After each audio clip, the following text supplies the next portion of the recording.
नमस्कार, सुप्रभात। स्वागत आप सभी का सबरंग कार्यक्रम में आज के इस प्यारी सी सुबह में। मित्रों, कहते हैं कि यदि ईश्वर से कुछ मांगना ही हो तो आसान जिंदगी ना मांगें, लेकिन उनसे शक्तियां मांग लें, ताकि जीवन में जब कभी कठिन परिस्थितियां आएं, विषम परिस्थितियां आएं, तो आप सहजता से उन्हें पार कर सकें। क्योंकि जहाँ शक्तियाँ हैं, वहाँ हर परिस्थिति को पार करना आसान हो जाता है। कमज़ोर व्यक्ति छोटी सी बात को भी बड़ा कर देता है, लेकिन शक्तिशाली व्यक्ति बड़ी सी बात को भी बाएं हाथ का खेल समझते हुए सहजता से उसे पार कर लेता है। तो मन का सशक्त होना बहुत बहुत आवश्यक है। और आपके मन को सशक्त करने के लिए प्रतिदिन हम लेकर आते हैं सुंदर सुवाक्य। आइए सुनते हैं आज का सुंदर सुवाक्य।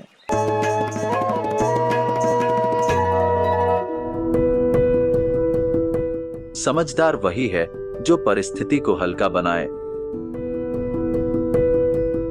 एक कंधे पर 10 किलो का वजन या उसका विभाजन हो जाए, 2 कंधे पर 5-5 किलो का वजन, आपको कौन सा मुनासिब लगता है? सही चुनाव हम इसीलिए करते हैं ताकि हम अपनी जिंदगी खुशहाली से बिता पाएं और समस्याओं का पता भी ना चले। दुख, दर्द, भय जैसी भावनाएं इंसान को तनाव और परेशानी की तरफ धकेलती हैं। ये हालात बहुत भारी किस्म की परिस्थितियों का आह्वान करते हैं। कभी सोचा है ऐसे समय पर हम प्रभु स्मरण ही क्यों करते हैं? क्योंकि यह समझदारी का लक्षण है। समझदारी प्रभु को याद कर मनोबल बढ़ाने की।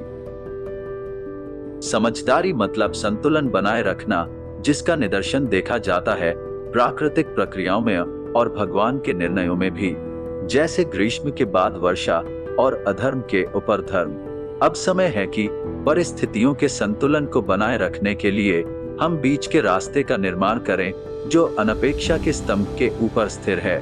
तभी कोई भी हमें दुख जैसी भारी अनुभूति का अनुभवी नहीं बना पाएगा।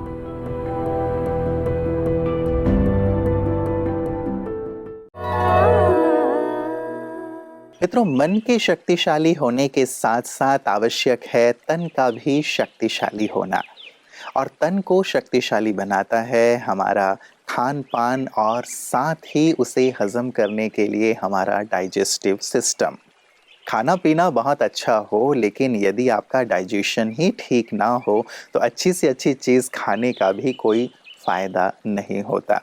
तो जैसे मन को शक्तिशाली हमारा सुवाक्य बनाता है, वैसे ही प्रतिदिन हम आपके लिए लेकर आते हैं आपकी सेहत आपके हाथ में, कुछ सुंदर सी बात जो हमारे तन को स्वस्थ और शक्तिशाली बनाता है। सबसे पहले हमारा आहार संतुलित होना चाहिए, जिसमें कि हम ऐसा ना करें कि जैसे सिर्फ हमारे खास करके भारतवर्ष की महिलाओं में हमने देखा है कि वो सिर्फ चावल लेंगे और साथ में थोड़ी सी कोई भी आलू की सब्जी। तो इसमें हमें कहाँ से आयरन मिलेगा? तो बैलेंस फूड, चावल, दाल, एक डार्क ग्रीन लीफी वेजिटेबल यानी हरे पत्तेदार की सब्जी होना चाहिए। काला चना हुआ, या दालों में तो होता ही है, सोयाबीन हुआ, पालक हो गया, मेथी हो गया। आपको पता है ये जो पुदीना है और अरबी का साग है, इसमें भी बहुत अच्छे से होता है। तो ये तो आपके आसपास भी मिल जाएगा, कोई मुश्किल भी तो नहीं है ना। सिंपल और क्या कर सकते हैं? चना, काला चना, गुड़ और किशमिश यदि ले सकते हैं, सिंपल, इसको नियमित रूप से लीजिए। ये बिल्कुल ही सिंपल चीज़ें हैं जो आपको बहुत आसानी से अवेलेबल होंगी। और एक बहुत अच्छी चीज़ है कच्चा केला। कच्चा केला खा सकते हैं, वो भी आपके आसपास मिलेगा। इसके लिए बहुत ज़रूरी नहीं है कि हम बहुत महंगी चीज़ें ही लाएं।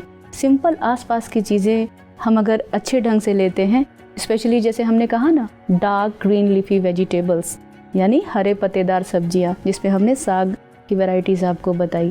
Thank you. ओम शांति।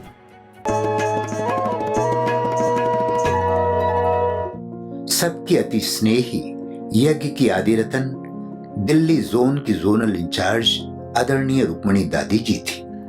आपने अपनी जीवन यात्रा का शतक पूरा किया। सभी को श्रीमत प्रमाण चलाना, स्व उन्नति के लिए सही राय देना, हर एक के दिल को समझकर, भावनाओं को जानकर उन्हें संतुष्ट करना, ऐसी हम सबकी मीठी रुक्मणी दादी अलौकिक व्यक्तित्व की धनी थी। आप दादी गुलजार जी के साथ पूरे दिल्ली जोन की बहुत अच्छी रीत से देख रेख करती रही। ये आश्चर्य ही नहीं, अकल्पनीय सा लगता है कि कैसे 100 वर्ष तक इतनी अनुशासित रूप से एक विशाल संगठन में उदाहरण मूर्त बनकर अनेकों के लिए प्रेरणा स्तंभ बन गई। ओ दादी रुक्मणी, हमसे नहीं तुम दूर जाओगी, करेंगे याद जब भी हम, बहुत ही याद आओगी, बहुत ही याद आओगी। मित्रों, ईश्वर को सर्वशक्तिवान कहा जाता है और हम हमेशा अपने आप को ईश्वर की संतान कहते हैं। तो इसका सीधा सा अर्थ हुआ कि सर्वशक्तिवान परमात्मा के पास जो शक्तियां हैं वही शक्तियां हमारे पास भी हैं। या यूं कहें कि सर्वशक्तिवान परमात्मा ने अपनी सारी शक्तियां हमें भी प्रदान कर दी हैं, बस आवश्यकता है उसकी जागृति की, उसकी स्मृति की। यदि आपके पास करोड़ों रुपए अलमारी में रखे हुए हैं लेकिन आपको यह एहसास ही नहीं है, पता ही नहीं है कि आप करोड़ों के मालिक हैं और घर में ही वो सब रखा हुआ है, आप उसे यूज़ नहीं कर पाएंगे, उसका आनंद नहीं ले पाएंगे। अध्यात्म ये सिखाता है कि कैसे अपनी इन शक्तियों को जागृत भी करें, इस्तेमाल भी करें और जीवन को सहज बनाएं। और यही कार्य ब्रह्मा कुमारियाँ बखूबी कर रही हैं, समाज में जन जन तक पहुंचकर उनके जीवन में आध्यात्म का संचार करके राजयोग सिखाकर। आइए देखते हैं पीस न्यूज़ हाइलाइट्स में उनकी सुंदर सेवाओं को। ब्रह्मा कुमारीज लोगों में आसुरी गुणों को खत्म कर देवी गुणों का विकसित करके धरती पर फिर से स्वर्ग लाने का प्रयास हमेशा करती है। इसी लक्ष्य को लेके 13 जनवरी 2024 को लोहड़ी के शुभ अवसर पर ब्रह्मा कुमारीज जम्मू सेक्टर 248A द्वारा एक सुंदर कार्यक्रम का आयोजन किया गया था। इस कार्यक्रम में पद्म भूषण गुलाम नबी आजाद, जो जम्मू कश्मीर के पूर्व मुख्यमंत्री रहे, मुख्य अतिथि के रूप में सभी को लोहड़ी की शुभकामनाएं दी और कहा कि लोहड़ी का त्योहार हमारी बुराइयों को जलाने और सद्गुणों को अपनाने का प्रतीक है। और उन्होंने ये भी कहा कि दुनिया को स्वर्ग या नर्क बनाना ये हमारे व्यवहार और विचारों पर निर्भर करता है। असली हम जन्नत में हैं, लेकिन फिर जन्नत में रहकर भी जन्नत ढूंढते हैं, क्योंकि उसको नरक हम ही बनाते हैं। जम्मू कश्मीर और लद्दाख के ब्रह्मा कुमारीज प्रभारी बीके सुदर्शन दीदी जी ने सभी अतिथियों को लोहड़ी की शुभकामनाएं दी और राजयोग अभ्यास के माध्यम से सभी को शांति का अनुभूति कराया। वो परम ज्योति परमात्मा हजारों सूर्यों से तेजों में है, अंतर्ध्यान होकर मैं उसके बिल्कुल सामने हूँ। इस कार्यक्रम में Brahma Kumaris Jammu zonal coordinator sports wing BK Ravinder भाई, जम्मू कश्मीर के पूर्व मंत्री श्री युगल किशोर शर्मा और श्री RS चिब के साथ साथ जम्मू कश्मीर राज्य के भिन्न भिन्न जिलों के गणमान्य लोग भी उपस्थित थे। सांस्कृतिक कार्यक्रम में नशा मुक्ति और लोहड़ी का आध्यात्मिक अर्थ पर नाटक प्रस्तुत किए गए।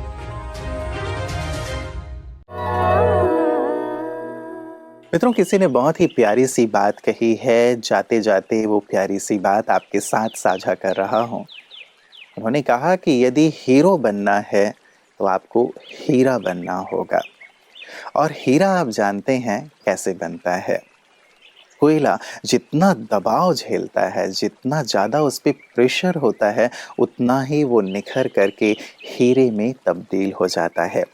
इसीलिए जीवन में जब कभी भी विषम परिस्थितियां आती हैं, बातें आती हैं, दबाव आता है, तो हम ये समझें कि ये मुझे हीरा बना रहा है। ईश्वर को साथ रखते हुए यदि हम उन विपरीत परिस्थितियों को सहज रूप से सहन करते हुए पार करते हैं या उन्हें अपने निखरने का एक जरिया मान लेते हैं, तो सचमुच हम सच्चे हीरे बन जाते हैं। और जब हीरे बनते हैं तो समाज के लिए, संसार के लिए हीरो बन जाते हैं। इसीलिए धीरज रखें, शांति रखें। यदि विपरीत बातें हैं भी तो वो आपको निखार रही हैं, तराश रहे हैं, इस रूप में इसे लेंगे तो सचमुच आपका जीवन निखरता चलेगा और औरों के लिए आप आदर्श बनते चलेंगे। अपना ख्याल रखिएगा। कल इसी वक्त आप सभी से पुनः मुलाकात होगी। नमस्कार। ओम शांति।